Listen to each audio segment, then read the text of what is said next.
Thank you, ladies and gentlemen. This is an outstanding pleasure for me to be here, and thanks for acknowledging also my next move to University of Ferrara. Actually, it's a very exciting experience for me. And of course, I thank my colleagues for what have been done for me in Bologna over the years, 35 years in Bologna. So I would like to take you through the severe intestinal dysfunction, showing this picture, as you can see in the middle of these slides. You can see what does it mean, particularly this is submitted for the young people present here, a failure of gut propulsion. You can see air fluid levels throughout the gastrointestinal tract, clearly detectable. You can get this at the X-ray, but even with more sophisticated way how to demonstrate that, for example, CT scan, but the end result is that is a condition which mimics mechanical obstruction of the gut in the absence of any organic cause occluding the lumen of the gut. And this can be due to a neuropathy or changes in the ICC network or a muscular deficit such as a myopathy.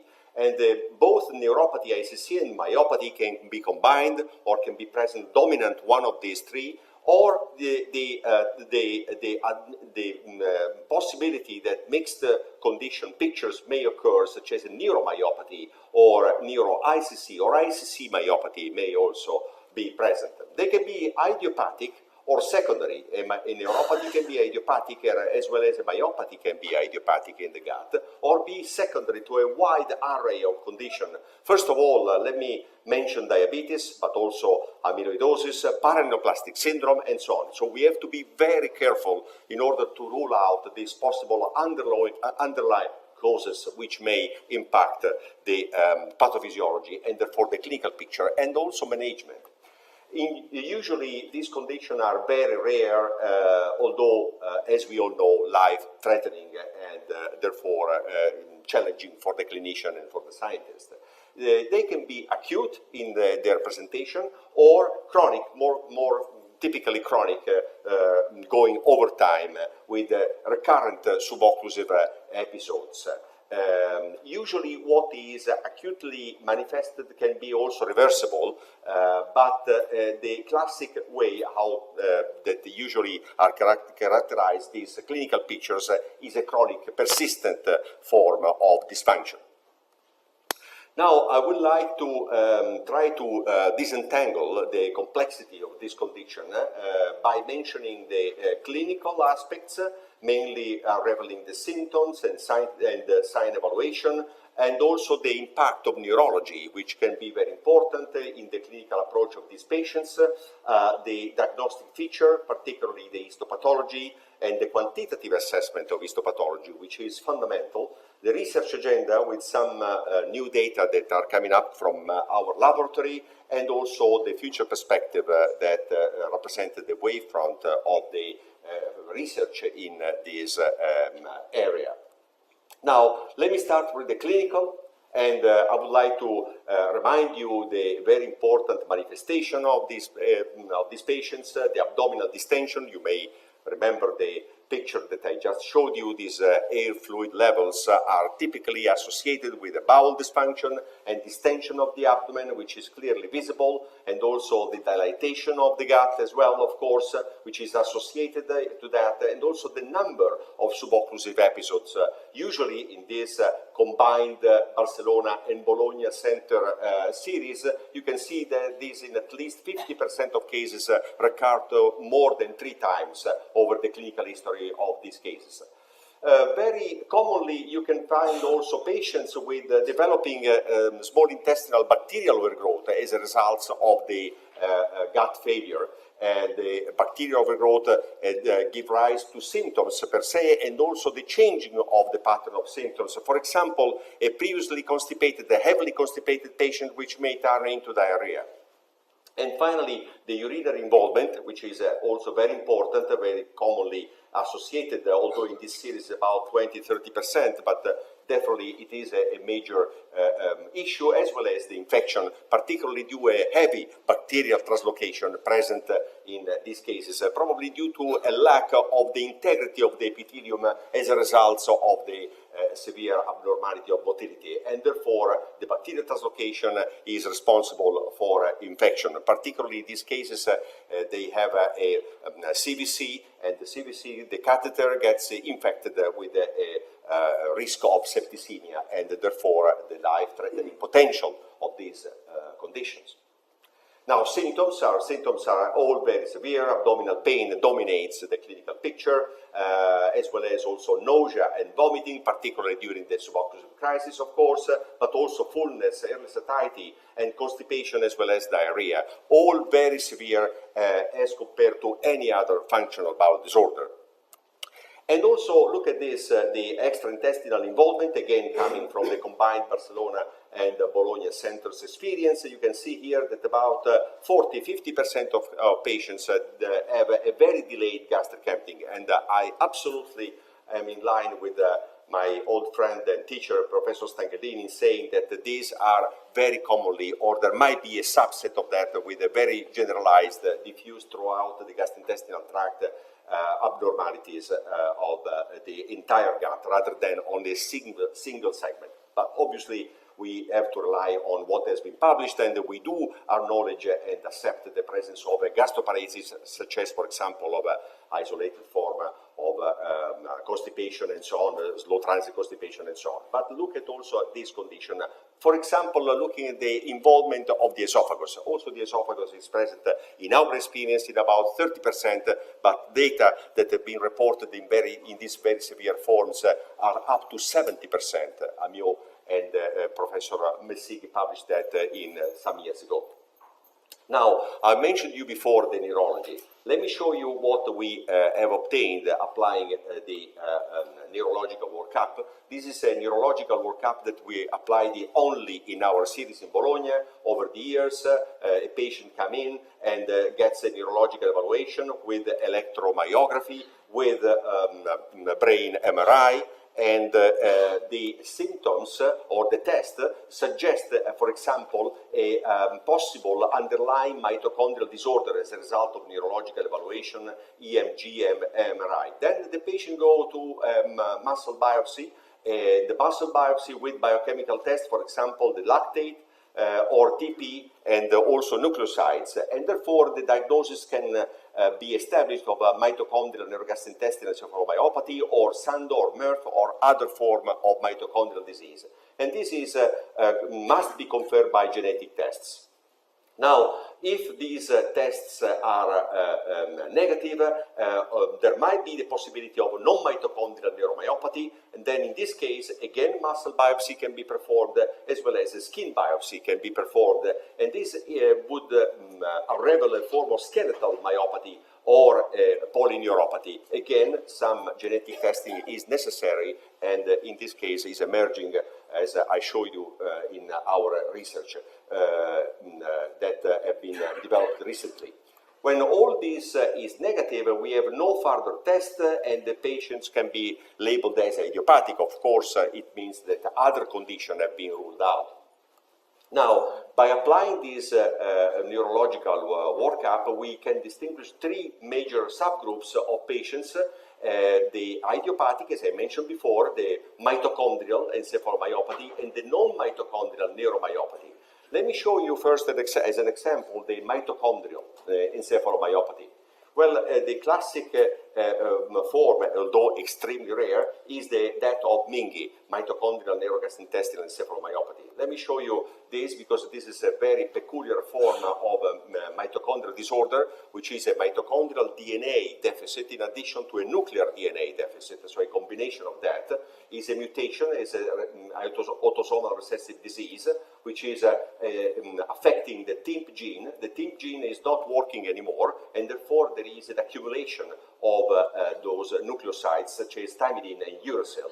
The accumulation affects the mitochondrial DNA, and this affects tissue, such as, for example, the gastrointestinal tract, the neurological component, central and peripheral, as well as you can see here also visible for some aspects had MRI with these typical features of leukoencephalopathy, which is not only typical of MNGIE but also of other conditions of mitochondrial disorders. These patients, unfortunately, are doomed to death because this is an unavoidably fatal condition with a very poor quality of life. So it's a tremendous, devastating disorder. There is no therapeutic options.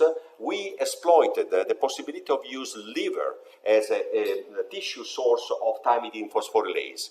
And of course, with this background, we have been able to propose the liver transplantation for patients with mitochondrial neurogastrointestinal encephalomyopathy.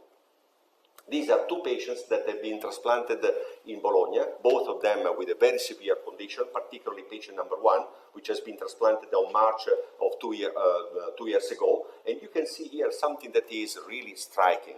The nucleosides, right after the liver transplantation, dropped down and persisted to be dropped down. This is the 2-year follow-up that these patients have, and there is no reason to see an increase of the toxic nucleosides. Similarly, also the patient that has been transplanted 1 year later has a similar biochemical profile. And this has been associated with a number of improvements, particularly from the neurological side. In terms of gastrointestinal manifestation, I would like to just to show the story of this patient, patient number 1, the first one that I mentioned, that he got a very important improvement because we could advise the ileostomy closure. He resumed oral feeding. He had a progressive amelioration of bowel function. For example, he did not experience longer the subocclusive episodes, so there is a general improvement also in terms of gastrointestinal symptoms, which very markedly affect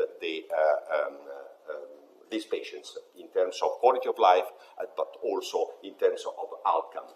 So this is a hope. Of course, we don't want to say that this is the only hope, but definitely is one possibility that have been developed thanks to the multidisciplinary group in Bologna. Now, what about the non-mitochondrial form? And particularly would like to mention this neuromyopathy, particularly looking at the form of small fiber neuropathy, which of course is a condition mainly affecting the neural side, but with an important involvement of the autonomic nervous system as well. So also the entire nervous system is involved. What is it? A small fiber neuropathy is a condition which affects the A delta and C unmyelinated fibers. You can see here in this table the major characteristics of these nerve endings, and is a typical peripheral sensory, more distal than proximal neuropathy, with pain dominating the clinical scenario. And as I told you before, is associated with dysautonomia. For example, GI symptoms, very severe GI symptoms, as well as urinary dysfunction. Can be idiopathic or secondary. For example, diabetes can do that, but also other neoplastic condition, amyloidosis, and also Fabry disease, and so on. The test that I would suggest you to do in case you face this kind of patients is a nerve conduction studies and associated with a skin biopsy, which may help you for achieving a diagnosis. Applying this, we have been able to characterize 15 patients with a small fiber neuropathy, and we investigated with the perspective to identify the changes of the internal nervous system, looking at the GI manometry. You can see here the very severe activity front, abnormally propagated activity front, retropropagated activity front, a burst of contraction in all 15 cases that we have carefully investigated. There is no change in terms of BMI in between SFN with CIPO and SFN and CIPO without small fiber neuropathy. So the impact of the disease is relevant per se, but in addition, the neurological component is very important in this subset of cases, as reflected by skin biopsy. Look at this, the denervation of sweat glands, particularly for the prosecretory nerves, such as VIP containing, here, and also the arteriovenous anastomosis here, characterized by a severe depletion of these nerves in the skin. So this is very important, and we are looking forward to characterize the internal nervous system in these patients, because we strongly believe that this association that we see in the skin can be also identified in the gut. What about the diagnostic feature? I would like to again mention the very important collaboration that we have with Barcelona. Here is a huge number of patients screened with severe symptoms and the mechanical causes excluded according to what I mentioned before. You can see here the manometry that has been performed in the center of Barcelona with the neuropathic pattern, the classic myopathic pattern, and the occlusive pattern. I don't want to get into detail with this because it would take a lot of time, but just to mention that this has been very well established by our group, Barcelona group, and also in Leuven, and in major centers of motility throughout the world. In the subgroup of 38 cases that have been investigated by starting from this experience, we could identify from the histopathological point of view at least 3 major histopathological phenotypes. Starting from the upper part, an apparently normal phenotype, so no changes visible, detected by me and other colleagues expert with histopathology, and this occurs in about 30% of cases of these 38 patients. An important component with inflammatory changes, such as the typical ganglionitis, the eosinophilic infiltrate in the muscle and in the ganglia, and also very peculiarly, in a quite relevant number of cases, the mast cell infiltrate in the neuromuscular tract. So this is quite important also in our experience. And finally, the classic, quoted classic degenerative cases in about 25%, which can be either affecting the muscle, so therefore myopathic, or neuropathic. So what about the combination of manometry and histopathology? This was the real challenge of this study that we are going to hopefully publish the neurogastrointestinal motility in the next month, is for basically the evidence that, look at this, the upper part indicates the histopathology, neuropathy, myopathy, apparently normal inflammation. I was saying that the evidence that taking the histopathology of neuropathy, only a part of the cases have a neuropathic pattern demonstrable at manometry. The other have a very unexplainable myopathic pattern. This is the Barcelona experience in Center A. None of the myopathic have an underlying myopathic pattern in terms of manometry. This is very strange, but that's what we obtained. And also we have changes, neuropathic changes in inflammation and so on. But basically, very interestingly, there is quite overlapping experience in Bologna. You can see here again neuropathy in terms of histopathology, neuropathy demonstrated by manometry, but also 40% with a myopathic pattern, overlapping basically what the colleagues in Barcelona have been demonstrated. Again, also in our experience, none of the cases with myopathy had an underlying myopathic pattern. So we concluded, to cut a long story short, we could talk about this for hours.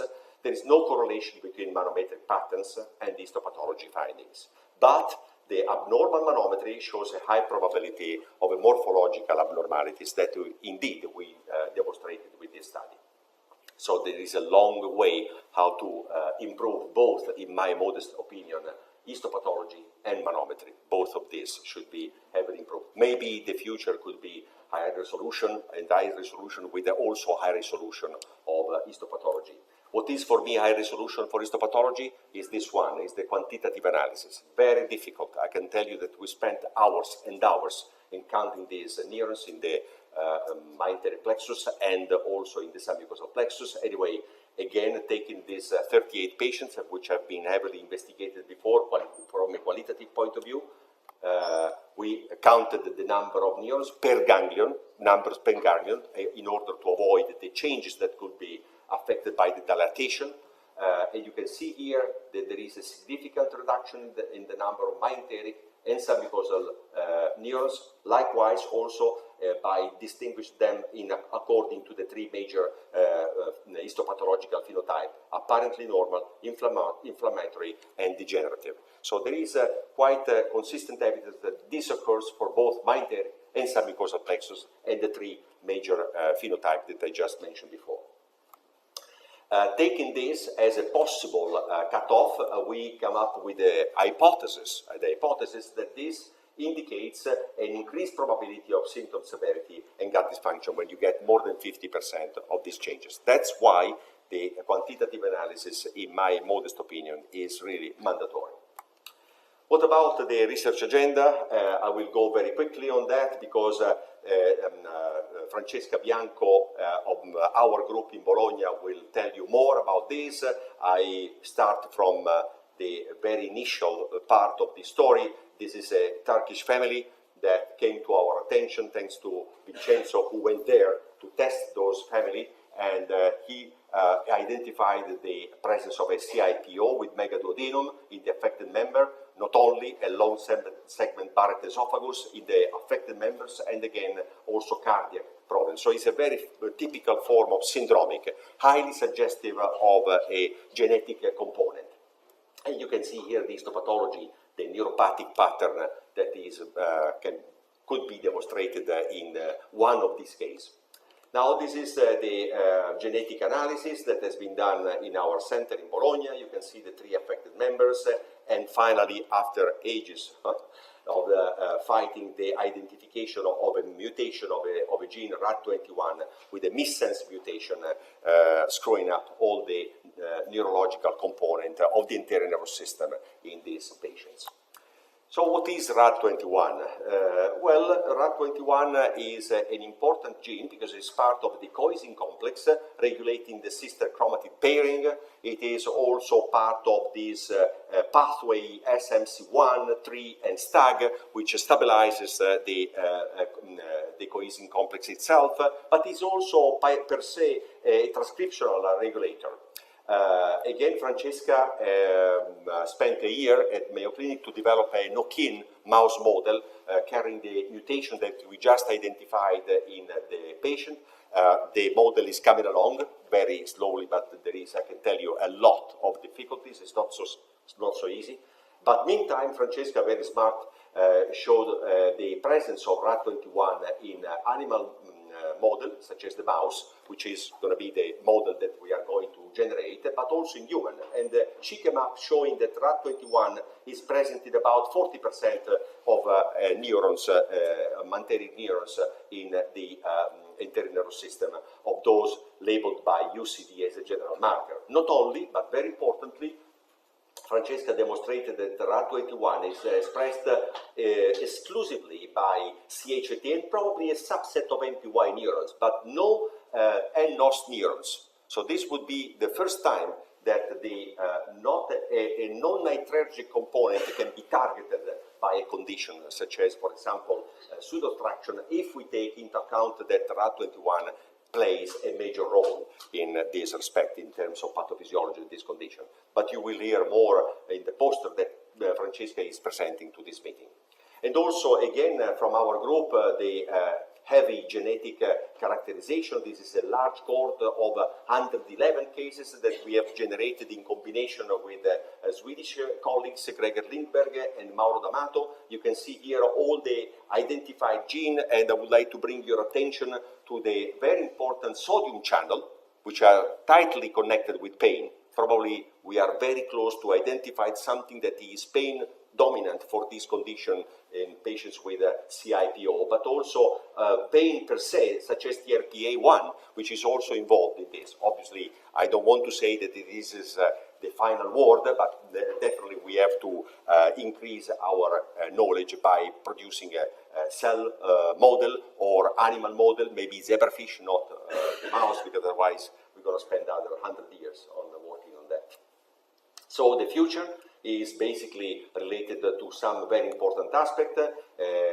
You can see here a number of studies that is stemming out from this very neglected area, but still extremely active in terms of research, with a lot of interesting possibilities, such as the one of synaptopathy, but also the role of neuroprotection. For example, some prokinetic drugs might have a neuroprotective effect. Again, we published a paper with Francesca some years ago showing that prucalopride may have a neuroprotective effect, and also the immune system, the altered microbiota, dietary factors, and so on. But I would like to put this in a very integrative vision of this condition, and I like to mention this study, although it's carried out on a very limited number of cases, only 9 patients with CIPO who received fecal microbiota transplantation, very hot and very indicated, for example, for patients with Clostridium difficile resistant to antibiotic treatment, and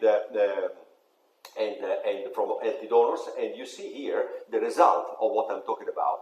This is during treatment, but you can see after treatment, after the 8 weeks, you can see here, and also again here at CT scan level, so a very remarkable reduction of the size of the bowel as a result of this. But not only, also symptoms seems to be heavily affected by fecal microbiota transplantation. You can see here, for example, pain, but also bloating can be improved by this procedure. So hopefully this will be a possible approach to at least a subset of these patients. I conclude here, Mr. Chairman, ladies and gentlemen, just summarizing that these severe intestinal dysfunction are characterized by severe manifestation signs, as I showed you. I would like to remind you the role of the neurological approach to these patients may unravel very important phenotype and of course influence the treatment, the management treatment. The histopathology is a very debated aspect. So far is a diagnostic adjunct, not really a gold standard as in many other conditions, for example, IBD. Genetic findings are very important, but we need to open and increase the number of our series in order to give relevant data. And also there are a lot of new data coming up, and I think that the research wavefront is very green. Finally, I would like to acknowledge my colleagues, in particular the Bologna group. As I said, after 35 years I'm moving. I can tell you that moved me inside about this. And I would like to thank Vincenzo Stangellini, but also Giovanni Barbara, and also the junior colleague here, and also my long friend Umberto Volta, my fellow TK, and also the Elena Bonora, instrumental for the genetic studies, together with Francesca Bianco here, just in front of one of the several posters that we presented together. And also the very important collaboration in Barcelona with Ana Carino, Fernando, Professor Malagelada, Carolina Malagelada, but also at Karolinska with Gregor Lindberg and Mauro D'Amato. Last but not least, I would like to thank heartily my mentor, Professor Katia Sternini, and my great friend, Enrico Farrugia. Thank you very much for your attention.